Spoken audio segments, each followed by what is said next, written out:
Current flows due to electrons, और उसमें क्या लिखा जाएगा, current flows due to ions.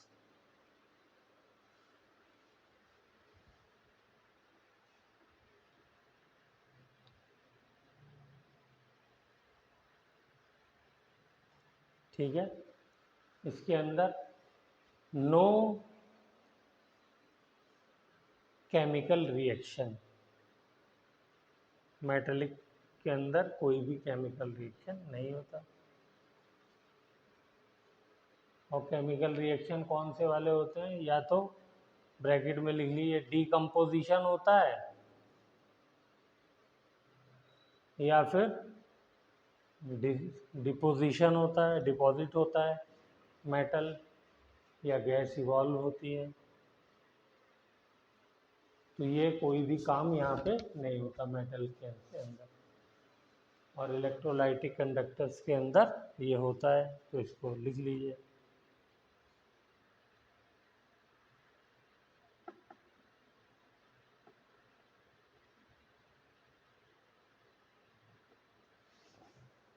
हो गया। तीसरा लिखिए रेजिस्टेंस। मेटल्स के अंदर रेजिस्टेंस किस वजह से होता है,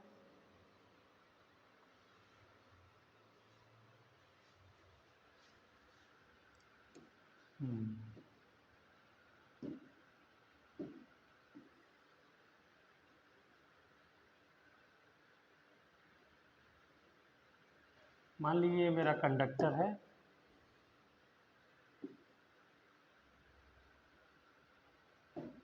तो ये बहुत सारे एटम से मिलकर के बना हुआ है, उसके अंदर इलेक्ट्रॉन है। तो जब इलेक्ट्रॉन निकल जाएगा तो जो पार्ट बचेगा वो पॉजिटिव पार्ट होगा, इसको कहते हैं कर्नल। क्या कहते हैं, कर्नल। तो जब आप बैटरी लगाते हैं तो क्या करता है, इलेक्ट्रॉन को इलेक्ट्रिक फील्ड मिल जाती है, हाँ। इलेक्ट्रिक फील्ड का डायरेक्शन क्या होता है, प्लस इधर आएगा, माइनस इधर आएगा, तो प्लस से माइनस की तरफ, क्योंकि पॉजिटिव चार्ज से इलेक्ट्रिक फील्ड निकलती है, तो इलेक्ट्रॉन क्या करेगा, इधर को मूव करेगा। क्या कर्नल मूव करेगा, नहीं, कर्नल मूव नहीं करता। फ्री जो होता है वो इलेक्ट्रॉन होता है, और वो भी कौन सा वाला, जो वैलेंस शेल के अंदर फ्री इलेक्ट्रॉन होता है। इसीलिए वो ही मेटल्स या एलिमेंट्स करंट कंडक्ट करते हैं जो आसानी से इलेक्ट्रॉन फ्री कर देते हैं, ठीक है ना। तो ये इलेक्ट्रॉन यहाँ पे स्ट्रीम लाइन मूव करने लगते हैं, और यहाँ से आए और ऐसे चलने लगे, ठीक है। ये सब आप लोगों ने पढ़ा हुआ है। तो जब ये चलते हैं कंडक्टर के अंदर तो इनका कोलिजन होता है कर्नल्स के साथ। तो ये कोलिजन कितना ज़्यादा हो रहा है उसके ऊपर डिपेंड करता है रेजिस्टेंस, ठीक है। तो इस बात को लिख लीजिए, इन metallic conductor resistance depends on the number of collisions taking place between electron and kernels.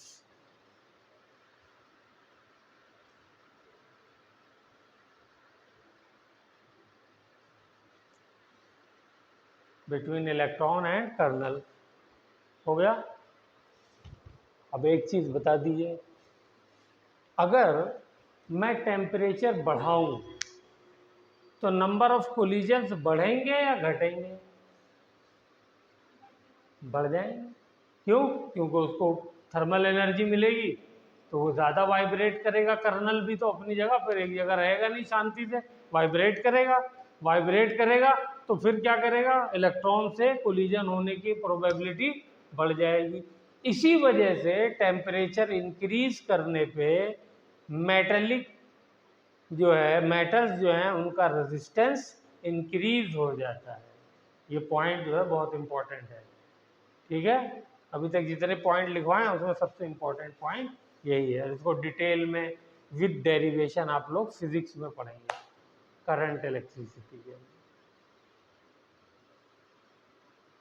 हो गया? चलिए, लेकिन इन इलेक्ट्रोलाइटिक कंडक्टेंस क्या होगा? जो पहली बात तो लिखिए, in electrolytic conductance the resistance is due to interaction between पहला solute ions, दूसरा solute solvent। ठीक है, मान लिया मेरा इलेक्ट्रोलाइट जो है वो NaCl है, तो Na पॉजिटिव है और Cl नेगेटिव है। ठीक है ना? तो Na पॉजिटिव और Cl नेगेटिव अपोजिट चार्ज है इलेक्ट्रोलाइट्स के ऊपर, तो ये दोनों एक दूसरे से दूर जाना चाहेंगे, तो इनका अट्रैक्शन फोर्स इनको दूर जाने से रोकेगा। तो ये भी एक तरीके का रेजिस्टेंस ही तो हुआ मूवमेंट में। अगर इनका मूवमेंट रेस्ट्रिक्ट हो रहा है तो इसका मतलब रेजिस्टेंस पैदा हो रहा है मूवमेंट में, और जब रेजिस्टेंस पैदा हो रहा है तो इसका मतलब कंडक्टिविटी कम हो रही है। ठीक है ना? तो ये वाला एग्जाम्पल इसका हो गया। ठीक है, सोल्यूट सॉल्वेंट में कोई बताइए क्या होगा, कुछ आइडिया लगाइए।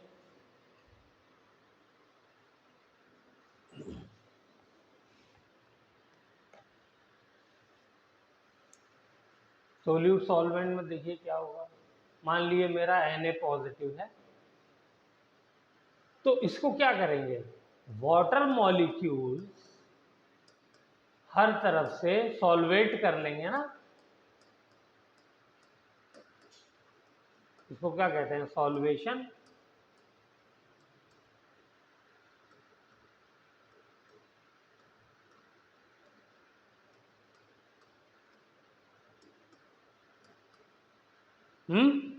इसकी वजह से क्या हुआ, सोडियम के ऊपर प्लस चार्ज था, तो वाटर का जो माइनस वाला पार्ट है जो कि ऑक्सीजन पर है, तो उसने क्या किया, उसको चारों तरफ से घेर लिया, सराउंड कर लिया। This phenomena is called solvation और हाइड्रेशन।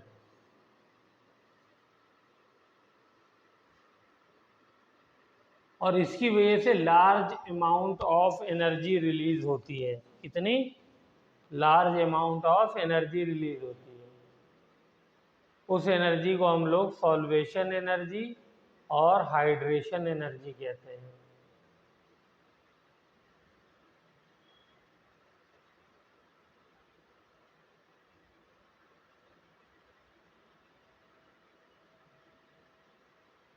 लिख लिया? This energy is responsible for breaking the ionic bond between the ions. Example में NaCl। सबसे स्ट्रॉन्ग बॉन्ड कौन सा होता है, मेटेलिक कोवेलेंट आयनिक। सबसे स्ट्रॉन्ग बॉन्ड कौन सा होता है, आयनिक, और उसको भी ये तोड़ देता है। वह पानी में आपने डाला, जैसे ही NaCl तो ब्रेक हुआ ना, अगर ब्रेक नहीं होता तो ऐसे का ऐसे ही रहता है क्रिस्टल, लेकिन वो आयंस में ब्रेक हो गया। तो इतने स्ट्रॉन्ग बॉन्ड को तोड़ने के लिए जो एक हाई अमाउंट ऑफ एनर्जी चाहिए थी, वो एनर्जी कहाँ से मिली, वो इसी सॉल्वेशन और हाइड्रेशन से मिली। ठीक है, लेकिन इससे कंडक्टिविटी में फर्क आ गया। क्यों आया कंडक्टिविटी फर्क, क्योंकि चारों तरफ से वाटर मॉलिक्यूल ने घेर लिया, तो अब इसको जाना है एक इलेक्ट्रोड से दूसरे इलेक्ट्रोड पे, जब भी तो कंडक्ट होगी इलेक्ट्रिसिटी। तो वो क्योंकि उसको घेर लिया है चारों तरफ से वाटर मॉलिक्यूल ने, तो उसमें से उसको जाने में दिक्कत होगी नहीं होगी। ठीक है ना? तो इस वजह से क्या हो जाता है, जो दूसरा जो रेजिस्टेंस जिसकी वजह से पैदा होता है इलेक्ट्रोलाइटिक कंडक्टेंस के अंदर, कंडक्टर के अंदर, वो किसकी वजह से होता है? Solute solvent interaction.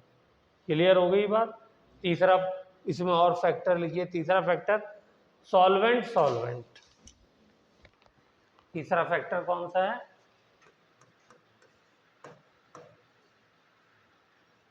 Solvent solvent. अगर सॉल्वेंट सॉल्वेंट के बीच में ज्यादा स्ट्रॉन्ग इंटरेक्शन है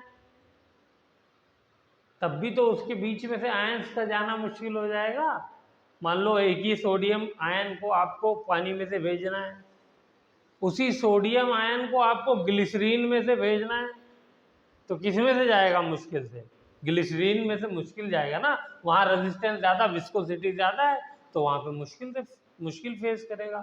तो जो रेजिस्टेंस है वो इलेक्ट्रोलाइटिक कंडक्टर्स के अंदर जो हमने अभी तक पढ़े हैं सेल्स, उसमें जो कंडक्टिविटी होती है इन द सेल, उसको क्या कहते हैं?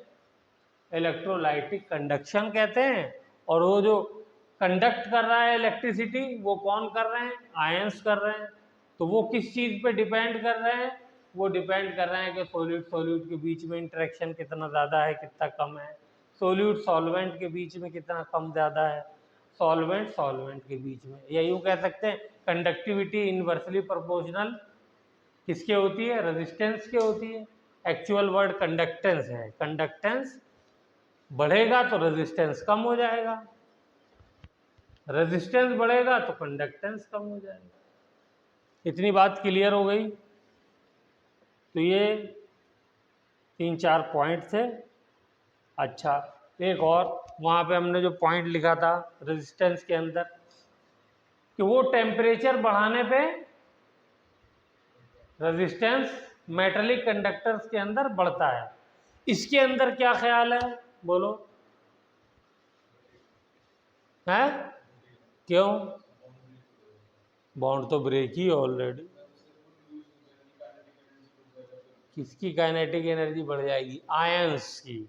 यस, यहाँ पे आयंस की काइनेटिक एनर्जी बढ़ जाएगी तो वो फास्ट मूव करने लगेंगे, तो यहाँ पे रेजिस्टेंस कम हो जाता है। ठीक है,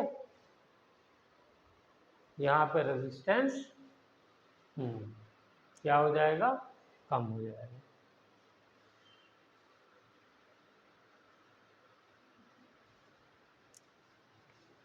तो ये कुछ बातें थी मेटेलिक कंडक्टर और इलेक्ट्रोलाइटिक कंडक्टर्स के बारे में। चलिए अब हम लोग आते हैं कुछ इसके अंदर टर्म्स यूज होंगी, उनको देख लेते हैं। वो सब हम लोग जानते हैं लेकिन फिर भी एक बार रिवाइज कर लेते हैं।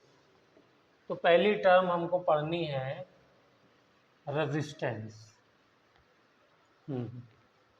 ठीक है, यस, पहली हम लोग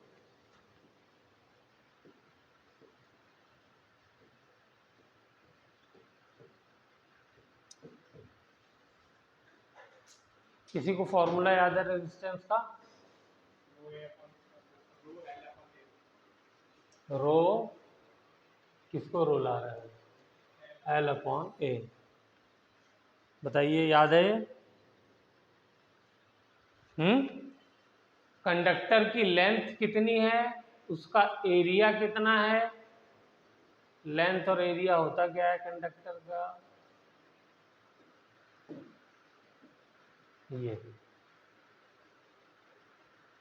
ये जो है ये इसका एरिया होता है कंडक्टर का, ये लेंथ होती है, और रेजिस्टिविटी क्या होती है? प्रॉपर्टी ऑफ मटेरियल, किस मटेरियल का कंडक्टर बना हुआ, इन 3 चीज़ों पे डिपेंड करता है। ठीक है, लेकिन एक बार आपने मटेरियल ले लिया तो रेजिस्टिविटी तो फिक्स हो गई, कांस्टेंट हो गई, लेकिन आप उसकी लेंथ बढ़ा सकते हो खींच करके, एरिया बढ़ा सकते हो उसको स्क्वीज करके। ठीक है ना? तो बेसिकली ये 2 चीज़ें आप ज़्यादा वेरी करते हो, रो को कम वेरी करते हो। ओके, तो दिस इज कॉल्ड रेजिस्टेंस, ये उसका बेसिक फॉर्मूला है और इसकी यूनिट क्या होती है? ओम। ठीक है, ये साइन होता है। चलिए, गुड। अब आते हैं दूसरी टर्म जो अभी मैंने बताई भी थी, फिर से उसको कर लेते हैं। That is called conductance. इसको हम लोग कैपिटल सी से रिप्रेजेंट करेंगे। तो क्या है ये कंडक्टेंस? कंडक्टेंस जो है वो कुछ भी नहीं है, 1/r। ठीक है, इन्वर्सली प्रोपोर्शनली होगा। जितना कम रेजिस्टेंस उतना ज्यादा कंडक्टेंस। यूनिट इसकी m को पहले कर दीजिए, h तो बीच में है ही है, महो।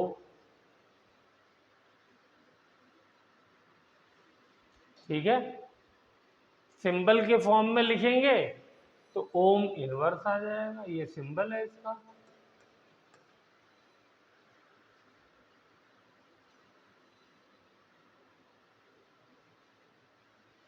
चलें, चलिए अब आते हैं नेक्स्ट टर्म जो कि आप बता चुके हैं, दैट इज रेजिस्टिविटी। लिखिए तीसरी टर्म,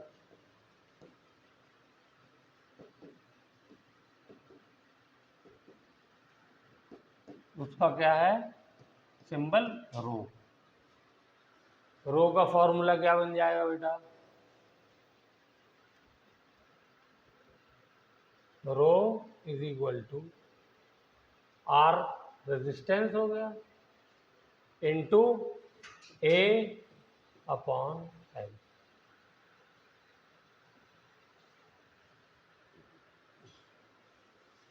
इसकी यूनिट क्या हो जाएगी? ओम, और मीटर की बजाय हम लोग यहाँ पे सेंटीमीटर यूज करते हैं, क्योंकि डायमेंशन जो होती है वो छोटी होती है। यहाँ पर सेल मीटर में थोड़ी होता है, सेल तो छोटे छोटे से होते हैं, है ना, तो इसलिए सेंटीमीटर यूज करते हैं। ओके, अगर मैं रेजिस्टिविटी का इन्वर्स कर दूं फोर्थ, तो उसको कहते हैं कंडक्टिविटी। ठीक है, और इसको रिप्रेजेंट करते हैं एक स्पेशल टाइप के के से, ऐसे बनाते हैं, इसको बोलते हैं कप्पा, 1/रो।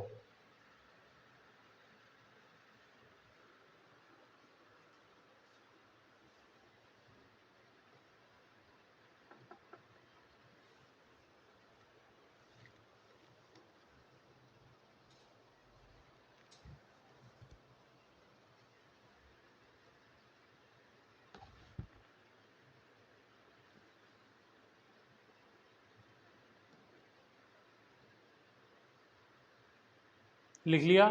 इसकी यूनिट क्या हो जाएगी?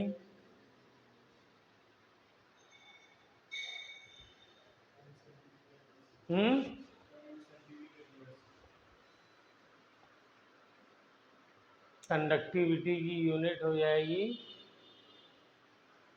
क्या हो जाएगी बोलो? पहले लिख, कॉपी पे लिखो ध्यान से। अब यहाँ पे रो का फॉर्मूला लिख दीजिए, मैं यहाँ लिख देता हूँ 1/रो। तो रो क्या है? 1/r इंटू ए अपॉन एल। तो क्या बन जाएगा? 1/r इंटू एल अपॉन ए, ये बन जाएगा ना, है? तो 1/r क्या है? Ohm inverse. ठीक है, एल अपॉन ए क्या है? Centimetre inverse. तो ये कंडक्टिविटी की यूनिट हो गई। ठीक है, ओके। और बाकी ओम इनवर्स को कहीं महो इनवर्स मिल जाए लिखा हुआ, महो मिल जाए, तो आप लोग समझ जाएंगे कि ओम इनवर्स ही है। इसकी एक स्पेशल यूनिट भी है, सीमेंस, वो एस, कैपिटल एस से लिखते हैं, सीमेंस सेंटीमीटर इनवर्स। ठीक है, हाँ, कैपिटल एस ज्यादातर लिखा हुआ मिलेगा, सीमेंस सेंटीमीटर इनवर्स।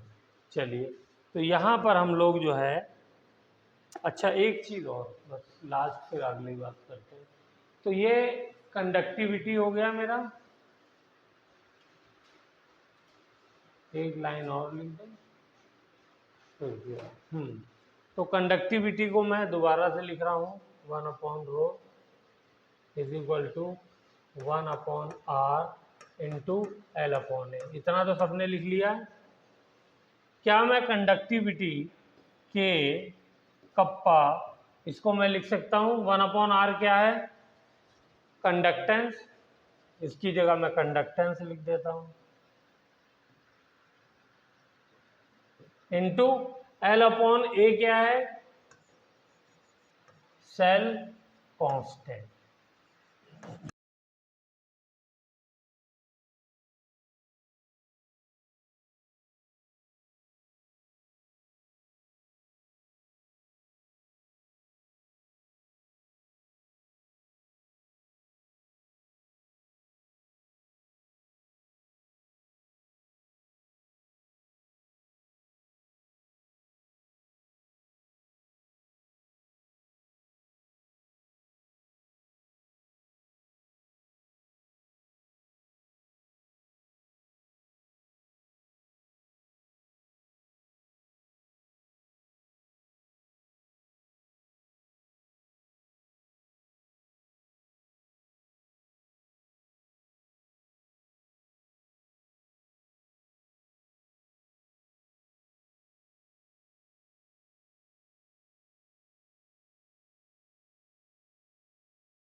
जिसको कंफ्यूजन है दोबारा पूछे।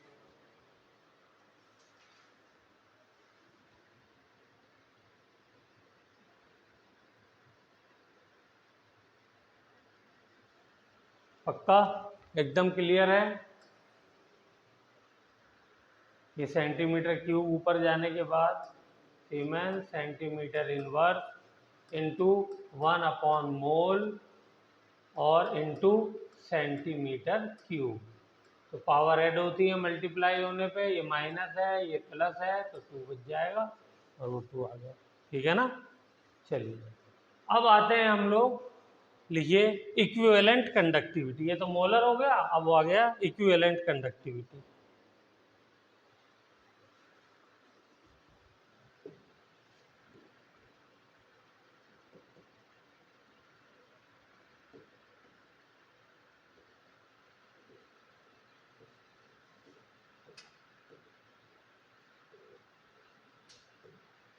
इसके लिए हम क्या यूज करेंगे? Lambda E Q.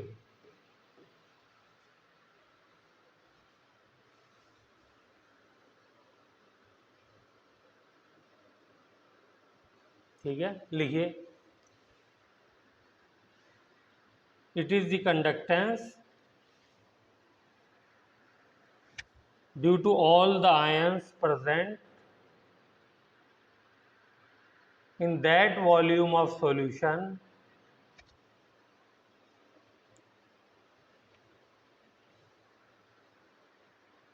which contains,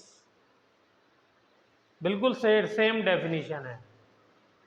वहां पे 1 मोल था, यहाँ पे इक्विवेलेंट की बात कर रहे हैं तो कौन सी टर्म यूज होगी?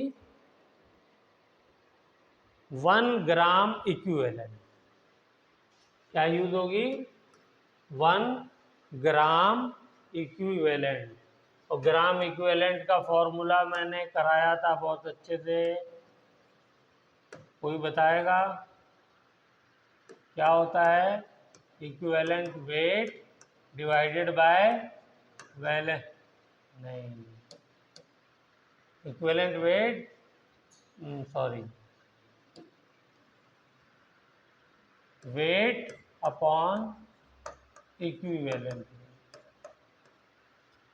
मोल निकालने के लिए वेट अपॉन मॉलिक्यूलर वेट करते हैं और ग्राम इक्विवेलेंट निकालने के लिए वेट अपॉन इक्विवेलेंट वेट करते हैं। और इक्विवेलेंट वेट निकालने के लिए क्या करते हैं? Molecular weight divided by valency factor.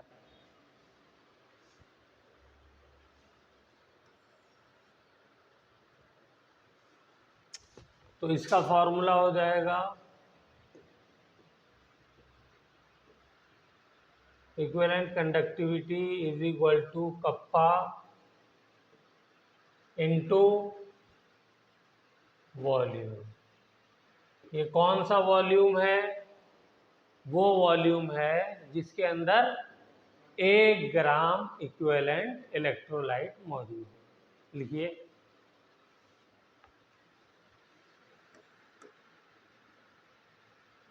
Volume of electrolyte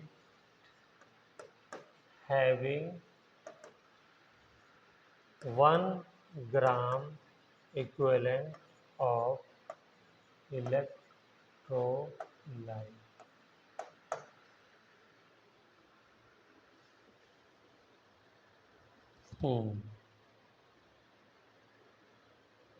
हो गया? चलिए वेरी गुड। और वॉल्यूम को मुझे बदलना है, जैसे वहाँ चेंज किया था तो यहाँ कौन सी टर्म आ जाएगी?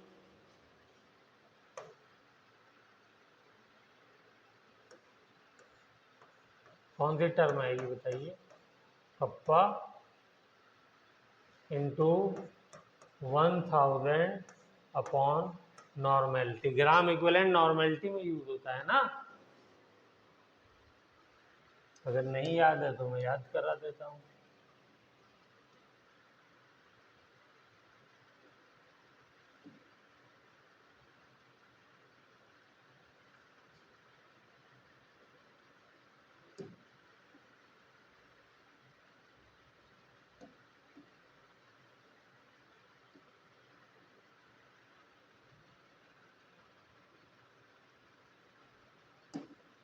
नॉर्मेलिटी का फॉर्मूला क्या था, gram equivalent upon volume in litre. तो यहाँ से volume in litre is equal to gram equivalent divided by normality. इसको मुझे 1 करना है क्योंकि उसी के लिए वो डेफिनेशन है, तो 1/n हो जाएगा।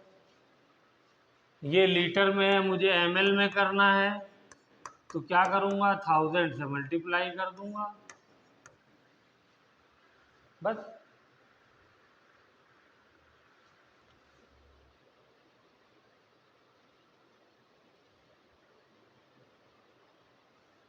तो ये फॉर्मूला बन गया। इसकी यूनिट लिखिए जल्दी से, क्या हो जाएगी,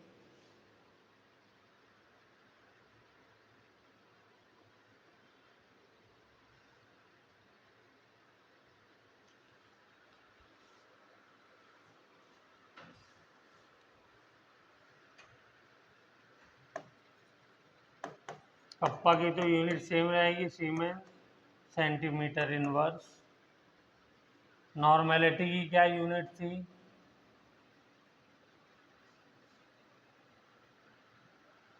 one upon gram equivalent divided by volume के लिए centimetre cube.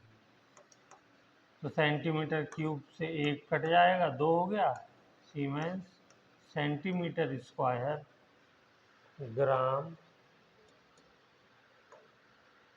Equivalent inverse. Equivalent inverse भी लिखा हो तो भी चलेगा।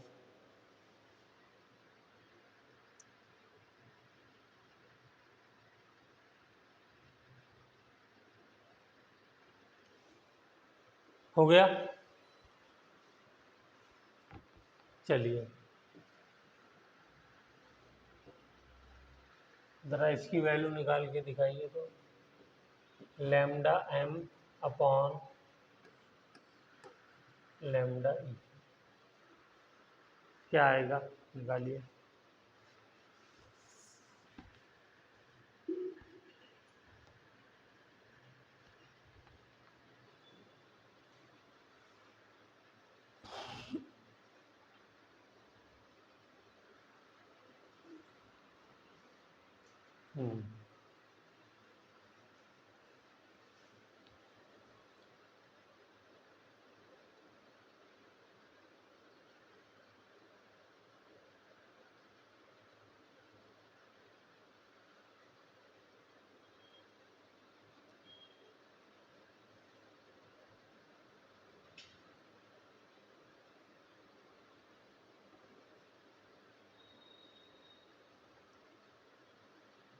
हो गया, फॉर्मूला लिख करके फाइनली क्या आया, कुछ आप लोगों को ठीक लग रहा है? अरे अभी और कट सकता है, बिल्कुल काटिए आखिरी दम तक, उसकी एकदम बोटी बोटी बना दिए, जितना कट जाए सब काट डालिए, n/m। ये तो बहुत सिंपल हो गया। n का फॉर्मूला लिखिए बेटा, m का लिखिए, फिर काटिए उसको।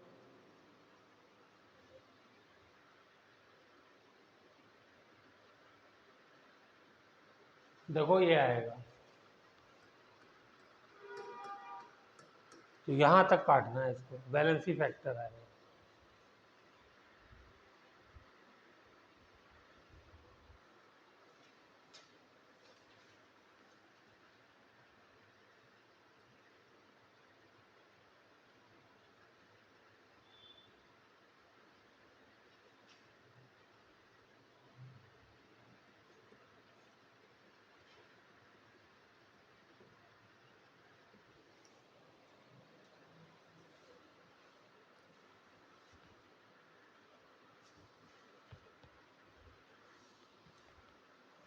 हो गया, आ रहा है ये, अभिषेक का नहीं आया, आ गया पक्का। ये वाला फॉर्मूला जो है ग्राम इक्विवेलेंट को इसमें चेंज कर दिए, ठीक है ना, सब कटता चला जाए हैं, और कटने के बाद फाइनली ये बच जाएगा। और अगर आप लोगों को अब भी नहीं आया तो मैं करके दिखाऊं,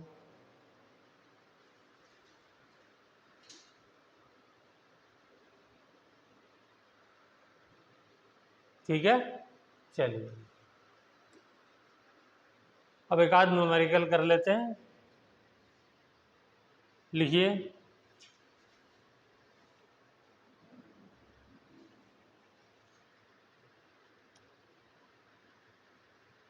0.001 normal solution of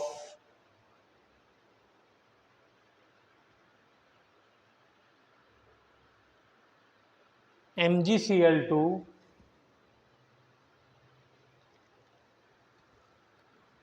has resistance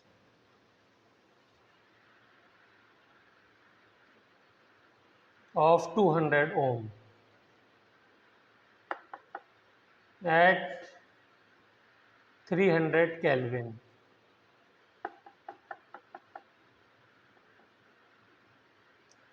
If the cell constant is unity,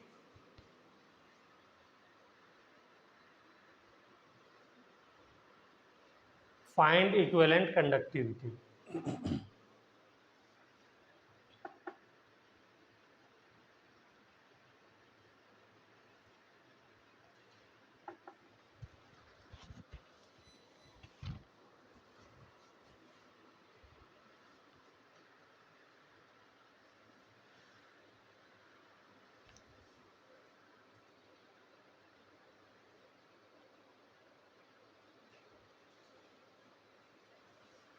solution किसका है? MgCl2 का।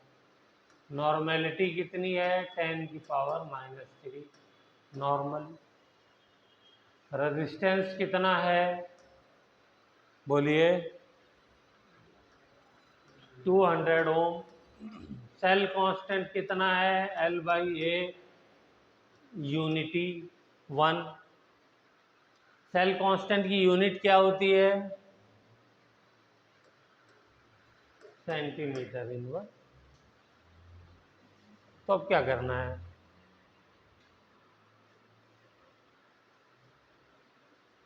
सीधे सीधे फॉर्मूले में वैल्यू रखनी है।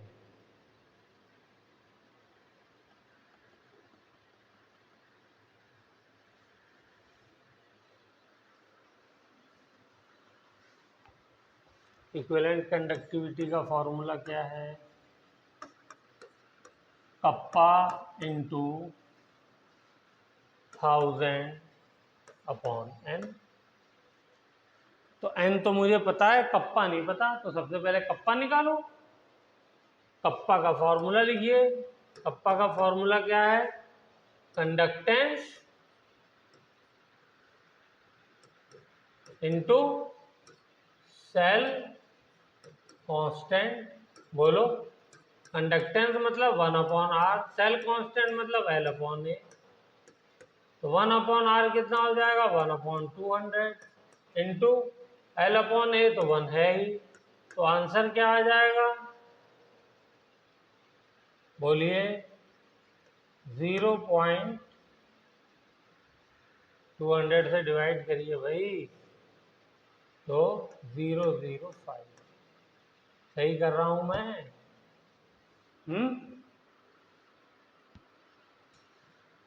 बोलिए, ठीक है ना? तो इसको मैं लिख देता हूं। क्या हो जाएगा? 5 × 10⁻³ ये क्या हो गई? कंडक्टिविटी हो गई। कप्पा अब यहाँ पे वैल्यू रख दीजिए। Conductivity 5 × 10⁻³ into 1000 divided by normality कितनी है? वो भी 10⁻³ है, ये कट गया। तो क्या बचा? 5 × 10⁻³ unit siemens centimetre square gram equivalent inverse. सबका यही आ रहा है।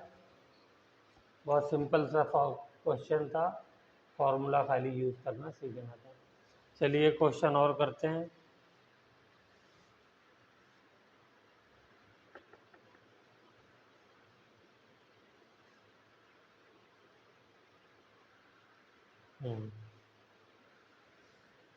For a decimolar solution,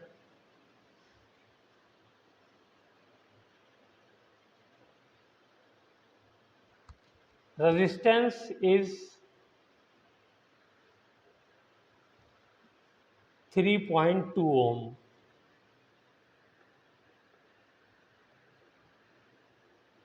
And distance between the electrode is 1.8 centimeter.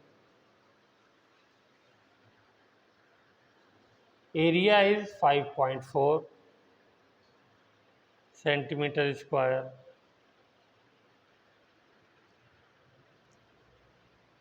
Calculate cell constant, specific conductance and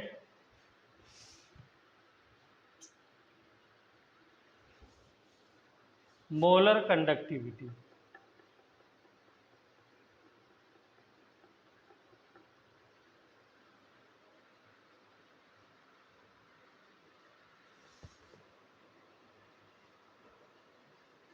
solution कैसा लिखा हुआ है? डेसीमोलर है ना। डेसीमोलर का मतलब पता है?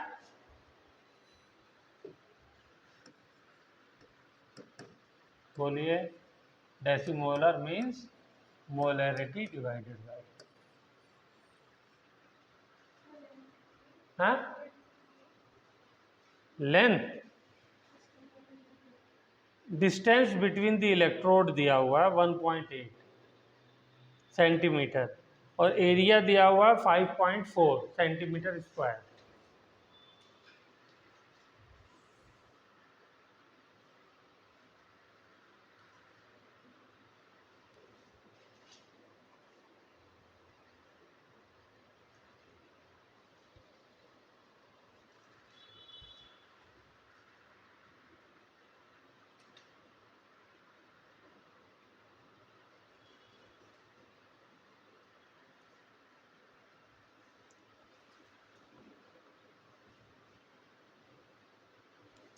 सेल कांस्टेंट के लिए तो बहुत आसान है।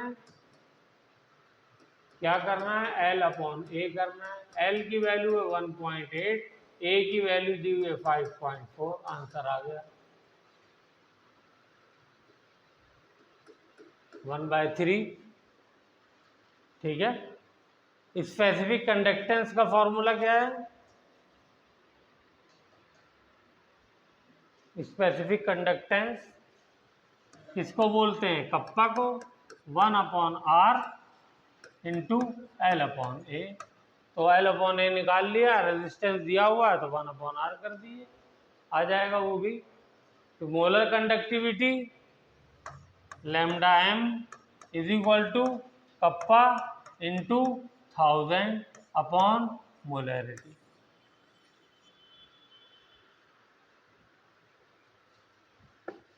हो जाएगा।